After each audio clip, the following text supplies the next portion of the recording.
ने। राम राम जी सब ने। आज हम एक ऐसे विषय पर बात करेंगे जो आजकल बहुत ही चर्चा का विषय बना हुआ है कि पत्नियां अपने पतियों को मौत के घाट उतार रही हैं।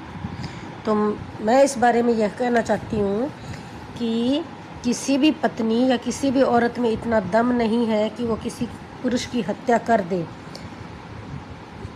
इसमें किसी न किसी मर्द का हाथ ज़रूर होता है।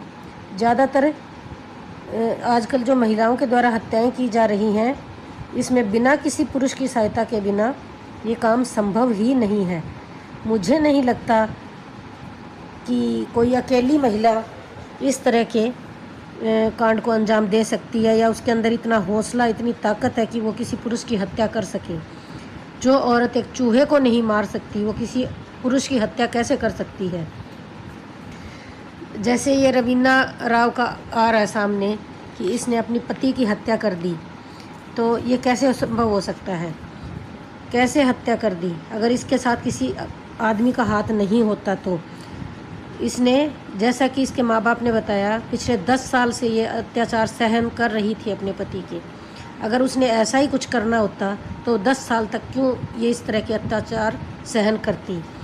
जैसे ही वो किसी और के संपर्क में आई, किसी मर्द के संपर्क में आई, उसको अपनी बातें बताई, उस आदमी ने इसकी सिचुएशन का, इसकी परिस्थिति का फ़ायदा उठाने का प्रयास किया और उसके उकसावे में आके, उसके बहकावे में आके इसने इस तरह की वारदात को अंजाम दिया। अगर कोई बाहर का व्यक्ति इस तरह के उकसावे ना देता तो क्या उसकी हिम्मत होती वो इस तरह के कांड को अंजाम देती?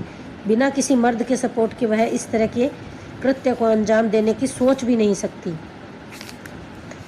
पहले के ज़माने में कहते थे औरत ही औरत की दुश्मन है, पर अब उल्टा हो रहा है। आदमी ही आदमी का दुश्मन है, मर्द ही मर्द का दुश्मन है। बिना मर्द की सहायता के कोई औरत अपने पति या किसी भी पुरुष को मार नहीं सकती। तो अब मर्दों को ही मर्दों से खतरा है। तो मर्दों को ये चीज़ समझनी चाहिए कि हमें खतरा औरतों से नहीं है, मर्दों से है। अब उनको मर्दों से बचकर रहने की ज़रूरत है। तो अपना ख्याल रखें और इस तरह की चीज़ों से बचकर रहें। और औरतों को भी समझना होगा कि कोई किसी की मदद बिना स्वार्थ के नहीं कर सकता। जब तक उस आदमी का खुद का स्वार्थ नहीं होगा वो मदद नहीं करेगा। जबकि पुरुष खुद कहते हैं कि औरत में तो दिमाग ही नहीं होता, औरत में तो कुछ दिमाग ही नहीं होता। तो कैसे आप कह सकते हो कि औरत ने कोई चाल चली, औरत शातिर थी, औरत ने ये किया, औरत ने वो किया? अगर वो इतनी शातिर होती तो उसने 10 साल पहले कर दिया होता ये कांड। अभी क्यों किया? अभी क्यों किया? तो इसमें शातिर दिमाग किसका? पुरुष का। पुरुष का शातिर दिमाग उसको बर्बाद करने के लिए, उसको कहीं का नहीं छोड़ा। उसका बच्चा अब अनाथ हो चुका है। अगर वो इस तरह की उल्टी सीधी पट्टी उसको नहीं पढ़ाता, उसको नहीं सपोर्ट करता, गलत चीज़ों के लिए नहीं उकसाता, तो क्या वो अकेली कर सकती थी ये सब कुछ?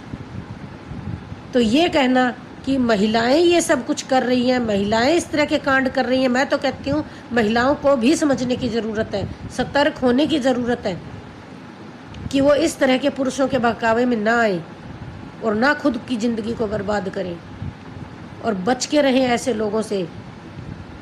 जीवन में दुख सुख संकट सब में आते हैं, आपके माँ बाप में भी आए होंगे, आपके अंदर भी आएंगे। तो इसका मतलब ये नहीं कि किसी की जान ले ली जाए। और मैं फिर बार बार कहूँगी, किसी भी महिला में इतनी ताकत नहीं है कि वो किसी पुरुष की हत्या कर सके।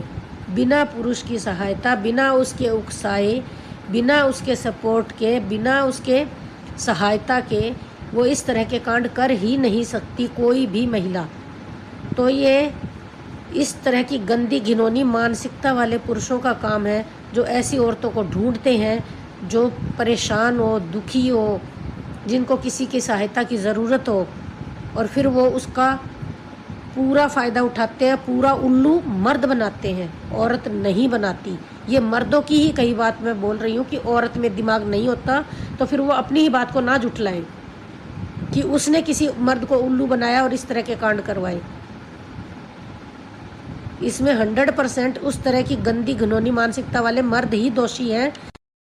सहयोग करें, ज़्यादा से ज़्यादा शेयर करें ताकि लोग सावधान हो सकें ऐसे लोगों से जो जनता का ध्यान भटका रहे हैं, पूरा फोकस औरतों पे डाल रहे हैं, बल्कि पर्दे के पीछे इस तरह की गंदी और घिनौनी मानसिकता वाले मर्द ही होते हैं जो दूसरे मर्दों की जान ले रहे हैं। इस तरह के मर्दों का गैंग अब आगे सक्रिय होता जाएगा। वो ऐसी औरतों को ही ढूंढेंगे जो अपने घरों से परेशान हैं, जो कोई आर्थिक तंगी से गुजर रही है, कोई पति की शराब की या किसी भी तरह की लत से परेशान है। वो ऐसी औरतों को ढूंढते हैं और फिर उन्हीं का शिकार करते हैं। तो अब हर किसी को सतर्क हो जाना चाहिए कि महिला नहीं कर सकती ये कांड, उसमें 100% हाथ किसी पुरुष का ही होता है। सावधान रहें, सतर्क रहें, अपने जीवन की रक्षा आप स्वयं करें, चेत के रहें, एकदम सावधानी से जीवन यापन करें। धन्यवाद। राम राम जी सबको।